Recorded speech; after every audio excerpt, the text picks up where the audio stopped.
बऱ्याच सोसायटीकडनं होणारी common mistake म्हणजे एकदा रिडेव्हलपमेंट करायचं ठरल्यानंतर डायरेक्टली बिल्डरला अप्रोच होणं.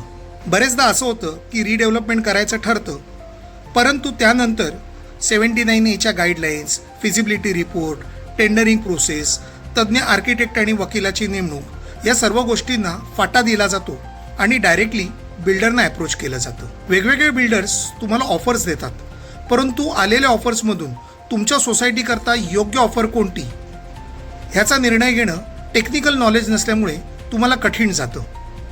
तुमच्या प्लॉटचं एक्झॅक्टली पोटेन्शियल किती आहे, तिथे किती मोठी बिल्डिंग होऊ शकते, तुम्हाला किती ऑफर बिल्डर देऊ शकतो ह्याचा कोणताच अंदाज नसल्यामुळे बरेचदा असं होतं की जास्तीची परंतु फिजिबल नसलेली ऑफर तुम्ही सिलेक्ट करता आणि मग नंतर पश्चाताप करण्याची वेळ येते. वेगवेगळे बिल्डर्स तुम्हाला ज्या ऑफर्स देतात त्यामध्ये त्यांनी पकडलेले स्पेसिफिकेशन्स, ॲम्युनिटीज किंवा तुम्हाला देण्यात येणारे फंड्स हे वेगवेगळे असू शकतात.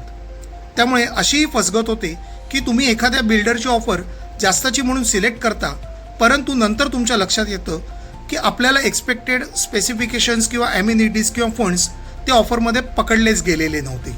79A गाईडलाईन्स पाळूनच बिल्डिंगचं रिडेव्हलपमेंट करा, कारण ह्या सगळ्या गोष्टींमुळेच भविष्यात तुमची रिडेव्हलपमेंट प्रोसेस सुरळीत होण्यास मदत होते.